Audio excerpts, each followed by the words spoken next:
Yuk cerdas bermedia sosial. Apa sih media sosial itu? Media sosial merupakan salah satu perkembangan teknologi digital yang dapat memudahkan seseorang untuk berkomunikasi dengan orang banyak tanpa batas jarak. Jadi, hampir semua masyarakat Indonesia memiliki dan menggunakan media sosial sebagai sarana menyampaikan dan memperoleh informasi loh. Pengguna media sosial berdasarkan umurnya, yang pertama, umur 13-17 tahun sebesar 12,5%. Yang kedua, umur 18-24 tahun sebesar 30,7%.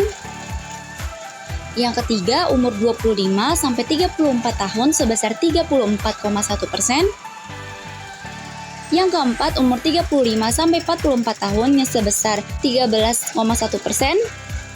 Yang kelima, umur 45-54 tahun sebesar 5,6%.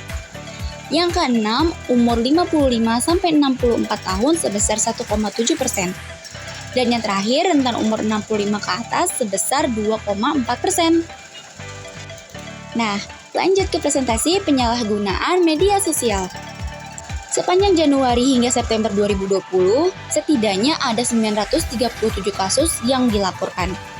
Dari 937 kasus tersebut, ada 3 kasus dengan angka tertinggi, yaitu kasus provokatif, hate content, dan hate speech, yaitu sekitar 473 kasus atau 50,5%. Kemudian disusul oleh penipuan online dengan 259 kasus atau 27,60%, dan konten pornografi dengan 82 kasus atau sebesar 8,8%. Selanjutnya ada contoh kasus dan dampak bersosial media yang tidak bertanggung jawab. Nah, yang pertama ada hate content dan hate speech. Konten dan ujaran kebencian banyak dilakukan seseorang, baik individu ataupun kelompok tertentu. Hal seperti ini sudah termasuk kategori perundungan atau pembulian dan dapat menimbulkan sesuatu yang buruk pada seseorang, seperti selalu merasa kurang baik dengan orang lain, takut bertemu dengan orang banyak, suka menyindir, dan lain-lain. Yang kedua ada penipuan online. Apa sih penipuan online itu? Penipuan online adalah penggunaan layanan internet atau software dengan akses internet untuk menipu atau mengambil keuntungan dari korban. Misalnya, dengan mencuri informasi personal yang bisa memicu pencurian identitas. Nah, contoh penipuan online itu bisa pada saat membayar tagihan, berbelanja online, melakukan reservasi online, dan lain-lain. Konten pornografi. Konten pornografi di Indonesia telah menjadi hal yang sangat umum karena sangat mudah diakses oleh setiap kalangan masyarakat. Pemerintah telah melahirkan sebuah Undang-Undang Nomor 44 Tahun 2008 tentang pornografi tersebut. Jadi, gimana sih etika yang benar menggunakan media sosial? Media sosial hadir untuk dapat digunakan dalam hal-hal baik atau buruk. Nah, seiring pesatnya perkembangan media sosial, meningkat juga kejahatan cyber.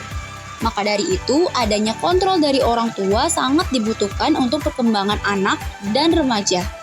Media sosial juga merupakan tempat bertemunya banyak orang. Maka dari itu, bahasa sopan dan santun terhadap lawan bicara juga perlu diterapkan, agar tidak menyinggung perasaan lawan bicara di media sosial. Berkumpulnya orang-orang di belahan dunia menjadikan ladang informasi yang luas di media sosial. Untuk itu, perlu banget filter untuk mengambil sumber informasi dari media sosial agar informasi yang didapatkan akurat, kredibel, dan dapat dipertanggungjawabkan. Apa sih toxic akun itu? Toxic akun itu adalah akun-akun yang mengarahkan kita untuk melakukan hal buruk, seperti boros ataupun marah. Jika hal itu terjadi, berhentilah untuk mengikutinya. Sebagai media yang bisa digunakan untuk berbagai hal, media sosial bisa menjadi pasar yang efektif untuk memamerkan skill, kemampuan, dan kreativitas kita loh. Selain itu, opini atau pendapat juga bebas diutarakan di media sosial, asal dapat dipertanggungjawabkan. Jadi, yuk kita cerdas bermedia sosial agar para pengguna merasa aman dalam menggunakan sosial media.